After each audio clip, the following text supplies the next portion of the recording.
Welcome back, everybody. Today I want to take a look at the actual Tower of Legend. I know I may have spoken about it in a few videos, but I haven't actually showed any gameplay. I don't know exactly how this is going to go because I'm relatively at a higher level, but I want to show you a few different strategies, mainly on the characters that either have reflective damage well, that's pretty much the only ones that give you troubles, right? So the fastest thing, the best thing you can do is go ahead and get up here as fast as you can.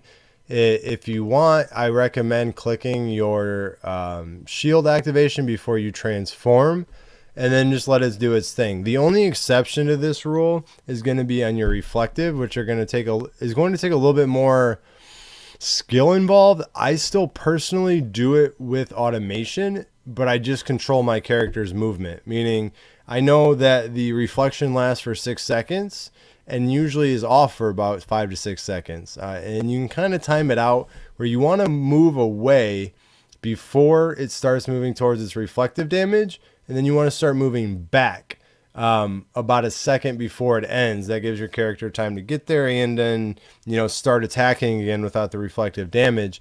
Because as you get up higher in these levels, and I think this is floor 165, it doesn't matter how strong you are, you're going to kill yourself from the reflective damage eventually, at least as far as my class goes. I'm not sure how a warrior would go this high up, but I have to kind of imagine it would be much of the same thing. So I'm going to kind of go through a couple levels here and see how far I can get.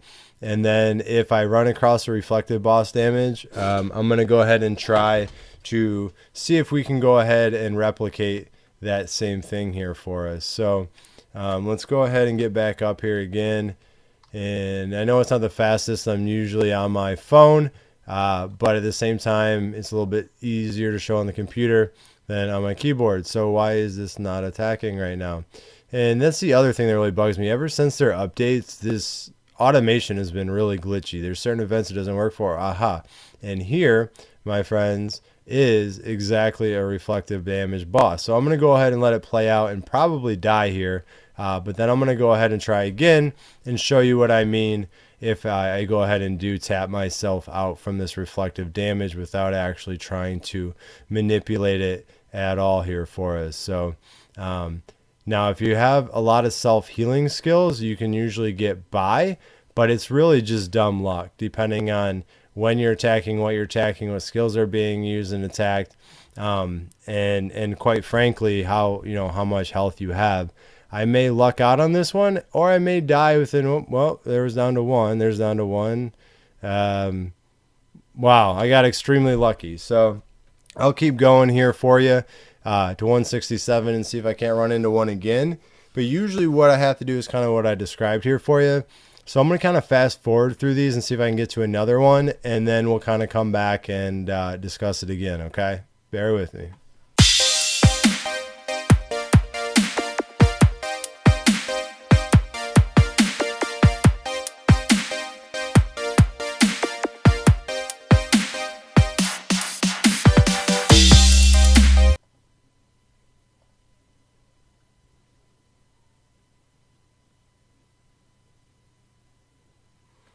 And well, I'm not going to lie, this one here is probably going to be the kryptonite that doesn't allow me to keep going. Usually once I come across a healer, I have to spend some time boosting my strength up to go ahead and get past. Now, I hope I'm wrong. I hope I can keep going, but, fingers crossed here. It's going pretty well, but he's about to start healing again, so we'll see exactly how well I can keep him down. Now, some people say stop attacking. But honestly, I feel like by attacking through it, he actually gains less health back. I know it sounds silly, but I feel like my damage offsets his health regen. So I just keep going forward and powering through it. And that may be the right answer. It may not be, but it just seems to work best for me. I've tried both ways several times. And this is the way I continue to go ahead and achieve what I need to achieve. Now, he healed again very quickly. So I doubt I'm going to go ahead and get this one accomplished here unless some miracle happens, but we'll sit tight, at least try it, and then hope for the best. Wow, well, I beat it. All right, well, let's keep moving on.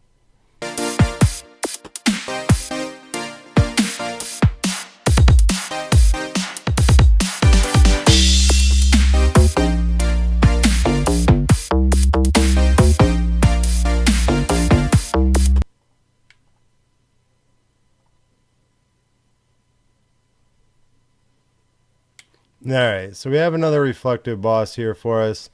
Um, and you can see that it comes up, and then I'm going to run away here for it, just to kind of show you the strategy. Now it should come back. Now this one actually appears to have some kind of crowd control or stun ability. Now I will at least run away and try to get my character not to attack while it's up. So as you can see here, I'm running away, letting it go back up, coming back in the middle, letting go, and then letting it attack just about the right time where it frees up and then again for me. This one's interesting and tricky because I've never come across a reflective boss that also does some kind of form of crowd control or paralysis or stunning. So I'm going to go ahead and try it a couple more times here just to see if I can't find a strategy that actually works for it. And it is a little bit harder because I don't have the exact control that I'm used to being on the computer opposed to my phone. But at the same time, I want to at least give it the due diligence I think it deserves and try for you guys to at least get a chance to see what I mean here. And the automation running away is really annoying and wasting time here. But at the same time, I'm going to usually at least let it go through the first cycle of reflective damage, because usually you can heal yourself through that. In this first couple, this tells me this guy is more than likely way too strong for me, at least at this point in my level. I can try one more time to go back and do the method that's gotten me through several of these, which is the run and fight, run and fight, run and fight. But I really don't think it's going to be to any avail, just by the sheer fact of how quickly I was killed there by the reflective damage. So I'm going to run away. 3, 4, 5, come back, let it go. 1, 2, 3, 4, 5, run away. 2, 3, 4, 5. You can see the pattern that goes back and forth about every 5 seconds or so. This one's actually a little faster than I remember. Going back to being on and off and on and off. And try to do it that way. You can see you do last longer because you're not imposing all that damage. Yes, your overlord or your sprite may cause some for you, but not enough that should normally kill you. But the problem here is going to be time, right? You're going to run out of time. You're going to come down to a certain point where you're just going to have to go, you know what? I'm going to go ahead and let it go and try it. 30 seconds. He still has half his life. I'm either going to have to get lucky or I'm going to die, right? It's just one or the other. And I don't think I'm strong enough to kill this one quite yet. And then, like I said, it is what it is, but it does work if you're just trying to go blunt force in it every time and you're just not making it through, but you know that you're strong enough.